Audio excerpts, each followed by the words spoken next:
உலகத்திலேயே அதிகமாக செய்யப்படுகிற ஒரு அமல், வானத்திலும் பூமியிலும் செய்யப்படுகிற ஒரு அமல், எல்லா படைப்புகளுக்கும் ஏவப்பட்ட ஒரு அமல். அத்தகைய ஒரு அமல் தான் பெருமானார் ஸல்லல்லாஹு அலைஹி வஸல்லம் அவர்கள் மீது ஸலவாத்து கூறுவது. எளிய அமல், ஆனால் நம்மில் பலரும் அதிகம் செய்யாத அமல். எளிய அமல், ஆனால் நம்மில் பலரும் செய்யாத குறைந்த அமல். அதனுடைய நன்மைகள் என்ன என்று நாம் அறிந்தால் நம்முடைய பொழுதுகளை எல்லாம் அவர்கள் மீது ஸலவாத்து சொல்வதிலேயே கழித்து விடுவோம். திருமறையினுடைய ஒரு ஒப்பற்ற வசனம் அல்லாஹ் தெரிவிப்பான், இன்னல்லாஹ வ மலாயிகத்தஹு யுஸல்லூன அலன் நபி. அல்லாஹ்வும் வானவர்களும் பெருமானார் மீது ஸலவாத்து கூறுகிறார்கள். மோமின்களே, நீங்களும் அவர்கள் மீது ஸலவாத்தும் ஸலாமும் கூறுங்கள். இந்த வசனம் குர்ஆனிலே ஆகச் சிறந்த ஒரு வசனம். எந்த ஒரு நபிக்கும் இப்படி ஒரு சிறப்பு கிடையாது. அப்படி ஒரு வசனம். வானத்தில் உள்ள மலக்குகள் எல்லாருமே செய்யக்கூடிய ஒரு அமல் என்ன? இந்த ஸலவாத் என்கிற அமல் தான். சொல்வாங்க, இந்த ஆயத்தை குறித்து உலமாக்கள் நிறைய பலன்களை எழுதுவாங்க. இரவிலே ஒரு மனிதருக்கு தூக்கம் வரவில்லையானால் இந்த ஆயத்தை ஓதினால் உறக்கம் வந்துவிடும். இன்னல்லாஹ வ மலாயிகத்தஹு யுஸல்லூன அலன் நபி யா அய்யுஹல்லதீன ஆமனூ ஸல்லு அலைஹி வஸல்லிமு தஸ்லீமா. இந்த வசனத்தை ஒருத்தர் ஓதுனா தூக்கம் வராதவருக்கும் தூக்கம் வந்துடும். உலமாக்கள் அதை பற்றி சொல்லுவாங்க. இப்போ அல்லாஹ் ஸலவாத்து சொல்கிறான். அல்லாஹ் ஸலவாத்து சொல்கிறான்னா என்ன அர்த்தம்? அல்லாஹும்ம ஸல்லி அலா முஹம்மத், யா அல்லாஹ் முஹம்மது ஸல்லல்லாஹு அலைஹி வஸல்லம் அவர்கள் மீது ஸலவாத்து கூறு என்றால் என்ன கருத்து? பெருமானாருடைய மகத்துவத்தை, அந்தஸ்தை, தகுதியை, மகிமையை அதிகப்படுத்தி கொண்டே இருன்னு அர்த்தம். உலகத்திலேயும் அவர்களுடைய கண்ணியத்தை அதிகப்படுத்து. உலகத்தில் பெருமானாருடைய தகுதியை அதிகப்படுத்துவது என்றால் என்ன?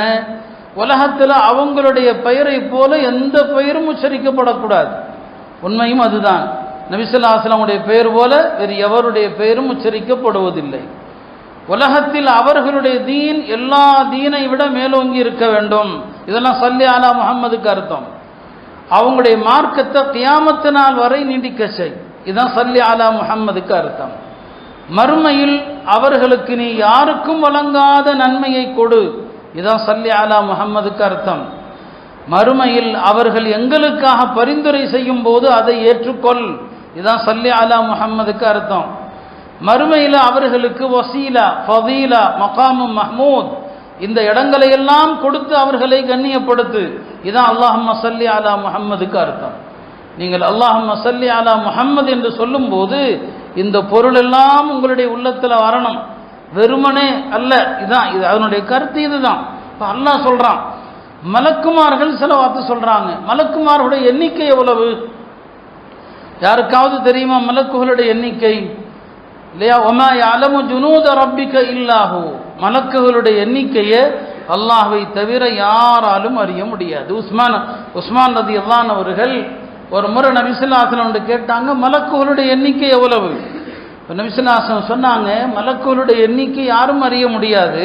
ஆனால் ஒவ்வொரு மனிதனோடும் காலையில் 10 மலக்கு நியமிக்கப்படுறாங்க, மாலையில் 10 மலக்கு நியமிக்கப்படுறாங்க. உலகத்தில் எவ்வளவு கோடி மக்கள் இருக்கிறோம். ஒவ்வொரு மனிதனோடும் காலையிலும் மாலையிலும் 10 மலக்குகள் என்று சொன்னால் ஒரு தனி மனிதனோடு 20 மலக்குகள் இருக்கிறாங்க. மனித எண்ணிக்கையே எவ்வளவு இருக்குதுன்னா அப்போ மலக்குகள் எவ்வளவு இருப்பாங்க யோசிச்சு பாருங்க.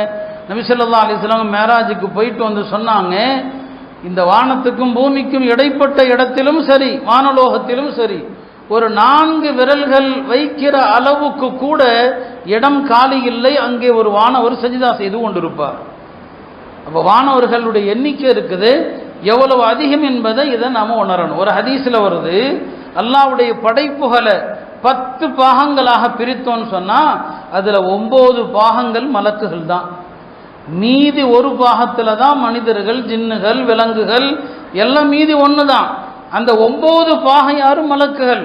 அந்த மலக்குகள் ஸலவாத்து சொல்கிறாங்கன்னு சொன்னால் அப்போ பெருமானார் மீது ஸலவாத்து சொல்கிற அமல் தான் உலகத்தில் அதிகமாக நடக்குது பிரபஞ்சத்தில் என்பது இதிலிருந்து தெரியும்.